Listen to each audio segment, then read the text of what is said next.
पहले दिन वुजू करते हैं तो गलतियां होती हैं, कारी साहब से गलतियां वो निकलती हैं। इस तरह कोई भी काम जब पहली मरतबा करते हैं तो गलतियां। एक दिन की प्रैक्टिस ये तसव्वुर लेके कि आज हमारे जुम्मा से ही आगाज और इब्तिदा कर रहा हूं कि यार मैंने नमाज पढ़नी है कि अब्बा जी वास्ते नहीं पढ़ी,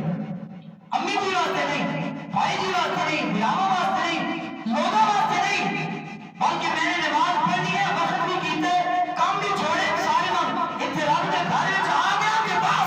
अपने आप को मुखातिब करके कहे खबरदार तूने किसी दुनिया के लिए नमाज नहीं पढ़नी, रब के घर में आ गया है तो बस सिर्फ रब के लिए इबादत करनी है।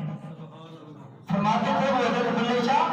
रहमतुल्लाह अलैह के राती जाके ते शहर सदाने रात को जाकर कुत्ते तेथी उठते राती भूख में बस न कर दे फिर जान आराम च सुते तेथी उठते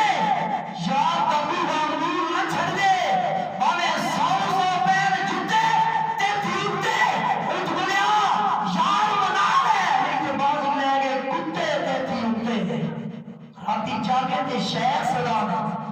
राती इबादत करनी। इस वास्ते लोग मुझे जाहिद कहें, लोग मुझे मुत्तकी कहें, लोग मुझे पासा कहें, लोग मुझे नेक कहें, मैं अज़ान इसलिए दूं, लोग मुझे मुअज़्ज़िन कहें, मैं मुसल्ला इमाम पे इसलिए खड़ा हूं, लोग मुझे इमाम कहें, मैं मिंबर पे इसलिए बैठूं, लोग मुझे खतीब कहें। सो अगर ये सारी चीजें हैं तो ये शिर्क है, तुझे फिर अज़ान देने की कोई जरूरत नहीं, तुझे फिर क़याम रुकू सुजूद मुसल्ला पे खड़े होने की कोई जरूरत नहीं। हाँ दुनिया को अपने दिल और दिमाग से निकाल दिया, खुदा की कसम से तेरा एक खालिस सजदा ही तेरे अजर के लिए और तेरी बका के लिए और तेरी फलाह के लिए एक सजदा ही काफी हो रहे हैं। या अल्लाह रब्बुल आलमीन हमें कुरान हदीस में गौर फिक्र करके इस पे अमल पैरा होकर जिंदगी बसर करने की तौफीक अता फरमाए।